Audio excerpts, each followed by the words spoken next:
yang aku dapat waktu aku ada kerja di Itali dan istriku sempat minta aku doain dia dan babynya masih dalam perut di salah satu gereja Dome ya kalau saya nggak salah, saya lupa namanya. Gereja udah tua lah dan istriku pernah datang ke sana. Jadi pada saat saya berdoa itu entah kenapa ada di dalam pikiran saya nama itu muncul. Saya juga bingung karena tidak ada papan nama atau tulisan Gabriela selama saya ada di sana gitu. Tiba-tiba muncul dan saya bawa pulang kasih istri saya dan kemudian istri saya bilang ini nama bagus loh artinya ya. Saya bilang ya udah kalau mau dipakai silakan, kalau nggak mau dipakai ya sudah. Ellen itu adalah nama bapak dari istri saya Olivia dan Suparto adalah marga saya. Jadi namanya Gabriela dan Suparto. Jadi Andi. Aku jadi bapak itu saya baru merasakan yang namanya kenapa bapak-bapak tuh suka kecapean kalau udah punya anak pertama. Jadi mau nggak mau ternyata kita harus nemenin bantu istri pada saat malam ke subuh karena si anak ini, bayi ini dia tuh baru aktif di kepala subuh. Jadi aktif banget. Jadi kadang-kadang kasihan juga sih kalau aku lihat wanita-wanita yang hamil itu kita harus menyusui ya. Ini aku baru belajar menjadi dia menyusui. Nah si anak ini nggak ada yang dijaga. Nah kalau si anak ini nggak ada yang dijaga kan dia harus menjaga anak itu sembari lepas. Kadang-kadang ada bayi yang nggak mau langsung minum dari ibunya punya gitu ya. Nah anak saya termasuk yang nggak terlalu mau. Jadi dia maunya tuh dari botol, jadi mesti dipompa dulu. Setelah udah dipompa, baru dia minum dari situ dia lebih senang. Jadi pada saat malam yang sempetin itu mengakibatkan saya sakit kepala karena kurang tidur. Ya bentar lagi kayaknya saya migrain. Tapi nggak apa-apa sih, selama beberapa bulan ini saya cukup happy karena saya melihat anak saya ini menjadi hiburan buat keluarga itu apa istilahnya ya, bawa sukacita gitu. Karena kan prosesnya juga nggak gampang ya. Cukup lama 4 tahun akhirnya Tuhan kasih dan kita melihat ini sebagai suatu anugerah. Artinya sebelumnya kan mendak nih pas lagi mau melahirkan, terus sekarang udah mulai membaik, tapi malah minder. Kenapa kok?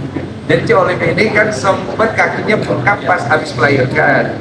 Terus dia tuh bingung, kok kakiku tambah bengkak, harusnya pas hamil bengkak. Ini setelah melahirkan bengkak. Terus kata dokter sih aman, karena tensi semua aman. Setelah itu akhirnya aku suruh angkat sedikit kakinya, segala macam dirasa dalam dan lain-lain, akhirnya kecil tuh akhirnya. Terus cuman nggak pedenya sekarang karena badannya dia kan melebar banget. Jadi dia ngerasa aku masih suka nggak sih ngeliat dia gitu. Biasalah kendala cewek pada saat dia melahirkan kan badannya agak melebar ya. Biasanya kurang confidence. Jadi suka nanya, ya aku masih enak nggak sih dilihat gitu. Masih lah. Tapi agak jauh ya. Nggak bercanda. Tapi melihat perjuangan si Olive dari selama 4 tahun. Dia itu keguguran 3 kali. Berarti 3 kali dikuret. Dikuretin untuk wanita itu meninggalkan luka di daerah rahim. Semakin sering dikuret, rahimnya akan semakin menipis. Dan itu bisa menimbulkan penyakit dan juga permasalahan berikutnya. Dia berani angkat itu. Makanya saya bilang seorang wanita itu ketika dia mengandung, suami harus tahu bahwa pengorbanannya besar. Jangan sampai akhirnya kita melupakan hal itu dan bersikap ya udahlah itu kan urusan loh, kan hamil tuh ya kerjaan loh, jangan kayak gitu karena pengorbanan dan risiko yang mereka harus jalani itu saya bisa lihat di orang. Dan akhirnya membuat saya ya tanpa harus mencoba membangun image peduli, ya peduli sendiri gitu, karena melihat pengorbanan.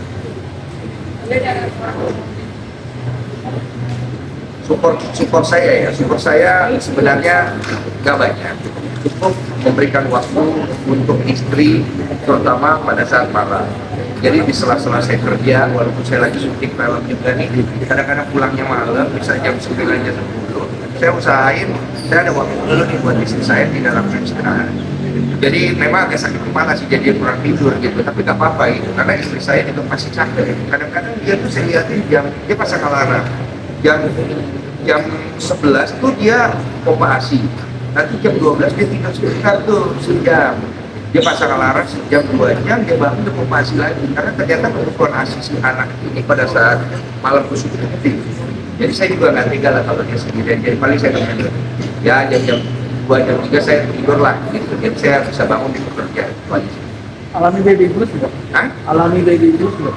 Nah itu dia tuh, kita sempat ngobrolin kemarin masalah baby blues, ternyata Olive nggak ngalamin karena mungkin baby blues ini terjadi dikarenakan si suami kurang memberikan waktu sih sebenarnya. Jadi si istri ini udah keburu stres karena ngurusin bayi yang masih kecil, apalagi bayi pertama gitu itu berat.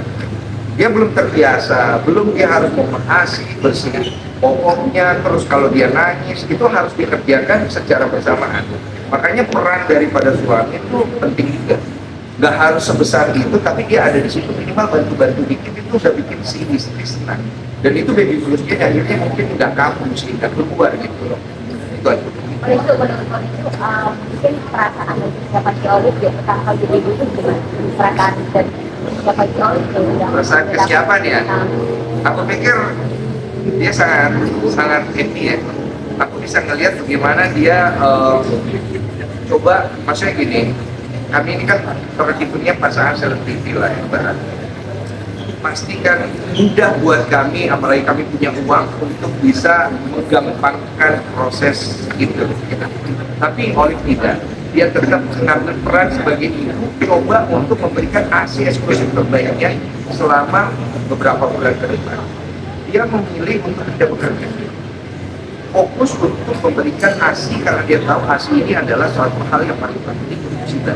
Jadi ASI-nya dia fokusin di sini. Menurut saya ini komitmen yang pasti datang dari hati dia yang sangat bersuka cita.